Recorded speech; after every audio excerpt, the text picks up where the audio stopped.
ଶୁଣିଲେ ତ କିଭଳି ଛାତି ଫଟାଇ କାନ୍ଦୁଛି ଏଇ ମା ଜଣକ। ଆଖିରୁ ଲୁହ ବୋଲ ମାନୁନି, ଥମୁନି ବୁକୁ ଫଟା କାନ୍ଦ।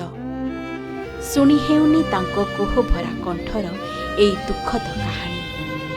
ବିକଳ ହୋଇ କହୁଛନ୍ତି, ମୋ ଝିଅକୁ ମାରିଦେଲେ, ମୋ ନାତୁଣୀକୁ ମାରିଦେଲେ। କେତେ ଗେଲବସରରେ ବଢ଼ାଇଥିଲି, କେତେ କଷ୍ଟ କରି ବଢ଼ାଇଥିଲି, ହେଲେ ଆଜି ଶାଶୁଘର ଲୋକେ କିରୋସିନି ଢାଳି ଜାଳିଦେଲେ ମୋ ଘରମଣିକି। ଏ ମାଆର କୋଳ ଆଜି ଝୁରୁଛି ତା ଝିଅକୁ, ଏ ଭଉଣୀ ଆଜି ହରାଇ ସାରିଛି ତା ଅଲିଅଳି ଭଉଣୀକୁ। ସତରେ ଏମିତି କେମିତି ଘଟିଗଲା? ଏ ଦୁନିଆରେ କ'ଣ ଏଡ଼େ ନିର୍ଦ୍ଦୟ ଲୋକ ଅଛନ୍ତି? ମଣିଷକୁ ଏମିତି ପୋକମାଛି ଭଳି ମାରିଦେଉଛନ୍ତି। ତେବେ ପ୍ରକୃତ କଥା କ'ଣ ତାହା ତ ତଦନ୍ତ ପରେ ସାମ୍ନାକୁ ଆସିବ। ହେଲେ ଅଭିଯୋଗ ମୁତାବକ ଯାହା ବର୍ତ୍ତମାନ ଜଣାପଡ଼ିଛି, ନିଶ୍ଚିନ୍ତ ଭାବେ ଭାରି ହୃଦୟ ବିଦାରକ। ଗତକାଲି କଟକ ଜଗତପୁର ଥାନା ଆତୋଡ଼ା ଗାଁରେ ଘଟିଥିଲା ଅଭାବନୀୟ ଘଟଣା। ପାରିବାରିକ କଳହ ପରେ କୁନି ଝିଅ ସହ ମା ସୁଚିସ୍ମିତାଙ୍କୁ ଜଳୁଥିବା ଅବସ୍ଥାରେ ଦେଖିବାକୁ ପାଇଥିଲେ ପାଖ ପଡ଼ୋଶୀ। ଏହାପରେ ଅତି ଗୁରୁତର ଅବସ୍ଥାରେ ଉଭୟଙ୍କୁ ଉଦ୍ଧାର କରି ମେଡିକାଲରେ ଭର୍ତ୍ତି କରିଥିଲେ।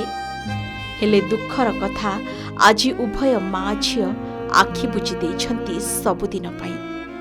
ସମସ୍ତଙ୍କୁ ଛାଡ଼ି ଚାଲିଯାଇଛନ୍ତି ଆରପାରିକୁ।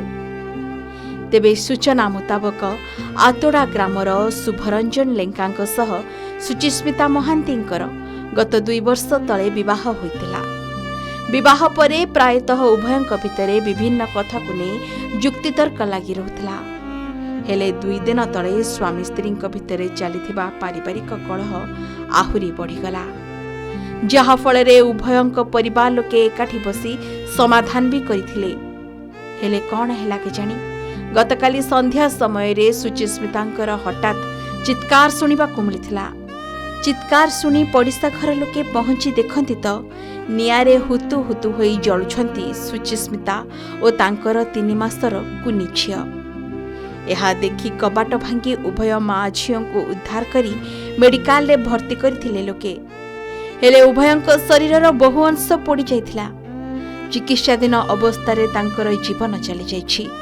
ତେବେ ଯୌତୁକ ପାଇଁ ଶାଶୁଘର ଲୋକେ ଏଭଳି ଘଟଣା ଘଟାଇଥିବା ସୁଚିସ୍ମିତାଙ୍କ ପରିବାର ପକ୍ଷରୁ ଥାନାରେ ଏତଲା ଦିଆଯାଇଛି। ଏପଟେ ସ୍ୱାମୀଙ୍କୁ ଅଟକ ରଖି ପଚରାଉଚରା କରୁଛି ପୋଲିସ। କିଛି ନଥିଲା, 3 ଦିନ ହେଲା କ'ଣ ତାଙ୍କର ହେଇଥିଲା। ଆମେ ଗଲୁ, ବୁଝେଇ ସୁଝେଇ ଆଇଲୁ, ଝିଅକୁ ଛାଡ଼ିଲାନି, ରଖିଲେ, କହିଲେ ଆମେ ରଖିବୁ। ତାପରେ ଆମେ ପୋଡ଼ିକି ତାକୁ ମାରି ଦେଇଛନ୍ତି। ତା ସ୍ୱାମୀ, ତା ଶାଶୁ, ତା ନଣନ୍ଦ କିରାସିନି ଢାଳିକି ତାକୁ, ତା ଛୋଟ ଛୁଆଟାକୁ ଜିଅନ୍ତା ପୋଡ଼ି ଦେଇଛନ୍ତି। ଥାନାରେ, ଜଗତପୁର ଥାନାରେ ଏଫଆଇଆର ଦେଇଛୁ, ତଦନ୍ତ କରୁଛୁ। ସ୍ୱାମୀ ଅଟକ କରିଛୁ। କିଏ କହୁଛି ସୁଚିସ୍ମିତା ନିଜେ ଏଭଳି ଘଟଣା ଘଟାଇଛନ୍ତି ତ କିଏ କହୁଛି ଶାଶୁଘର ଲୋକେ ଏଭଳି କାଣ୍ଡ କରିଛନ୍ତି। ସତ କ'ଣ ସେ କଥା ତ ତଦନ୍ତ ପରେ ସାମ୍ନାକୁ ଆସିବ। ହେଲେ ଏଭଳି ଘଟଣା କ'ଣ ଘଟିବାଟା ଠିକ୍ ହେଲା? ବାହାଘରକୁ ମାତ୍ର 2 ବର୍ଷ ହୋଇଛି। ଯଦି ଯୌତୁକ କଥା ସତ, ତେବେ ସୁଚିସ୍ମିତାଙ୍କ ଶାଶୁଘର ଲୋକଙ୍କ ଉପରେ କାର୍ଯ୍ୟାନୁଷ୍ଠାନ ନିଆଯାଉ। ଆଉ ଯଦି ସୁଚି ନିଜେ ଏଭଳି ଘଟଣା ଘଟାଇଛନ୍ତି, ତେବେ ବଡ଼ ଭୁଲ କରିଛନ୍ତି ନିଶ୍ଚୟ। ଏସବୁ ଭିତରେ କିନ୍ତୁ କ'ଣ ବା ଦୋଷ ଥିଲା ଏହି ନିଷ୍ପାପ ଶିଶୁଟିର? ସମାଧାନର ବାଟ କ'ଣ ଏଭଳି ଯନ୍ତ୍ରଣାଦାୟକ ମରଣ? ଏହାର ଉତ୍ତର ଆପଣମାନେ କମେଣ୍ଟରେ ଲେଖନ୍ତୁ ଦର୍ଶକ ବନ୍ଧୁ, ଯାହାଦ୍ୱାରା ଅନ୍ୟମାନେ ସଚେତନ ହେବେ।